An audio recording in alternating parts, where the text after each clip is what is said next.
Jeffery scratched under his beak and muttered a curse quietly to himself.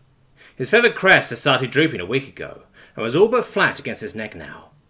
His partner was equally exhausted. His usually animated tentacles swung loosely from his chin now, as he broke from the huddle of officers near the crime scene tape and came over.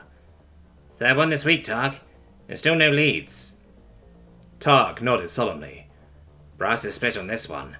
Some think the deaths are too targeted to be wild creatures, but these deaths match nothing we've ever seen before. They're bringing in a special consultant." These cases have been popping up for the past 2 months and have baffled the detectives on the newest colony planet, Tetho. They all shared enough characteristics that the department was confident they were dealing with a serial offender, but who? Or perhaps more accurately, what? It was remained elusive. Still, all the victims had been killed the same way. Jeffery flipped open his notepad and consulted his findings for the millionth time. Every victim had been a member of the colonization board to some degree. The mayor, the lead architect, the chief botanist and xenobiologist, and now the colonist recruiting director, all dead under similar circumstances. It was enough to form a motive. Someone wanted to stop the colonization process. The only wrench in the gears of this theory was how they died. All of the victims presented with small holes practically drilled into their heads. The opposite sides of those heads had simply detonated. Death was instant for them at least, even if it was gruesome. There were no sign of plasma scorches, no laser burns, and the splatter marks indicated that whatever inflicted the damage came from outside the victims' heads. "What kind of consultant?" Jeffery asked. Targ shrugged. "A human." "Human? Do they think a Terran creature did this?" "Could be." Targ shrugged again. "I hear they have over a dozen creatures on that planet that could kill any sapient in this colony with ease. They even keep some as pets." Jeffery shook his head, feeling to mask the shiver that ran down his spine. Humans were trouble ever since they joined the galactic community. First contact had gone poorly for them. After leaving their home system, they had come in contact with the Lyvern, Targ's people, who had established a new colony nearby. The Lyvern hadn't realized the human explorers were not native to that planet, and had collected them for study, an action that the humans had interpreted as a declaration of war. Being roughly a full century behind in technology, the humans were unable to make headway in space combat, but the tales of their soldiers on the ground had terrified even the most veteran warriors.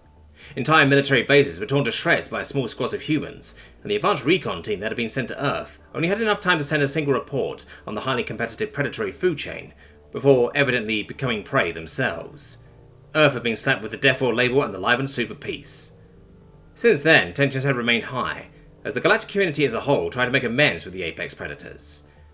This very colony had been open to the humans to that end, though they had declined the invitation in favour of starting their own colony on the other side of the planet. Evidently, there were still hard feelings among their people. A nearby shuttle touching down pulled Jeffery back out of his own thoughts. The human consultant had arrived. Nearly the whole department moved towards the shuttle, eager to lay eyes on the human without appearing interested. None of them here, Jeffery realised, had ever seen a human. As the shuttle doors opened, the human stepped out. It walked on 2 thick legs, 2 nearly as thick arms swung at its side, ending in small digits that flexed inwardly as the human collected itself. As it stepped off the shuttle, the entire craft rocked upward from its suspension, and the human sank to his ankles in the soil. He looked down at his feet and muttered something, muffled behind his mask. A dozen heads turned to avoid eye contact as it looked up. If the human noticed, it paid no mind. Instead, it strolled immediately to the crime scene, a liaison officer trailing behind. The human's last stride forced the poor officer to jog to keep up. It bent down to look at the deceased recruiting director. It reached with a gentle arm and closed a few fingers around the victim's head, turning it to examine the other side. Jeffery tried to stifle a gulp as he imagined the power in that grip. He nudged Targ and nodded towards the human. "Let's go." Targ twitched his tentacles nervously. An understandable reaction, really, but fell in behind Jeffery all the same. The human stood back up to his full height, nearly twice as tall as Jeffery, and had begun examining the wall behind the victim as the detectives approached. "Greetings, human. I am Jeffery, one of the detectives on this case. I understand you have knowledge that might help us." The human barely glanced back at him before returning to examining the wall. Then it ducked under the police tape and began walking around the building, liaison in tow. Jeffery followed tentatively behind. As he rounded the corner, he saw the human collect a small fragment from the floor on the other side of the wall. It approached this side of the wall, crouched, nearly prone, and began to nearly press his face against the wall. Jeffery felt his impatience come over him. "Would you please share your information, human? We've had 5 of these mysterious deaths this month. The human stood again and turned toward him, eliciting a gulp from Targ. He had approached the pair and held out his arm, digits down. All of your crime scenes turn up one of these? His voice was deep and resonating, even as it was muffled behind his mask. It opened his digits, depositing a small coppery stinger into the pocket created by Jrai's wing. What is this? Some kind of tooth or stinger or something? Is an earth creature behind this? The human chuckled. You could say that. That, Detective Jrai, is a bullet. A stinger is a pretty good analogy, though. Look here. The human led Jrai to the wall and pointed to a tiny hole. Jrai peered through the hole as the human had. Through it, he could see the crime scene outside, the buildings, an alley across the street, and the countryside beyond that. What is a bullet? The human looked back and forth between Targ and Jrai for a moment. You don't have bullets? Targ gave his trademark shrug as Jrai shook his head. Is it from some beast? We heard earth beasts are horrifically dangerous. No, the human shook his head. It's more like a tool.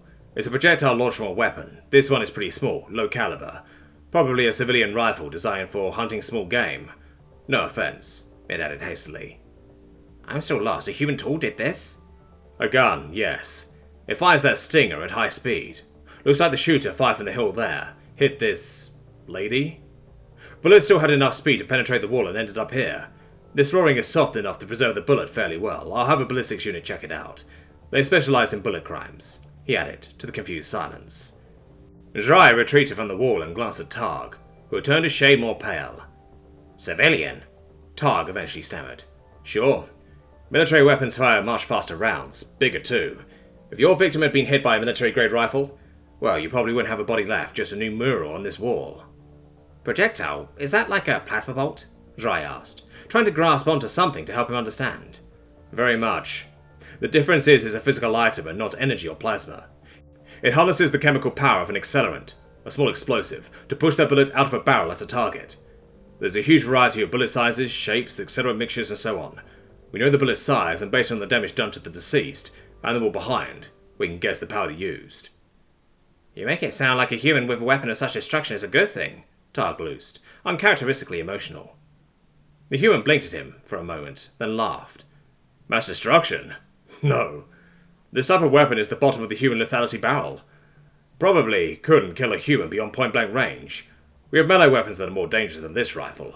It is good news, though. We know that the killer is a human. We know what type of weapon he has, so we can find him easier, and we know where he's shooting from. All we need is a motive, and we should be able to track this guy down. We'll solve this, Jrai.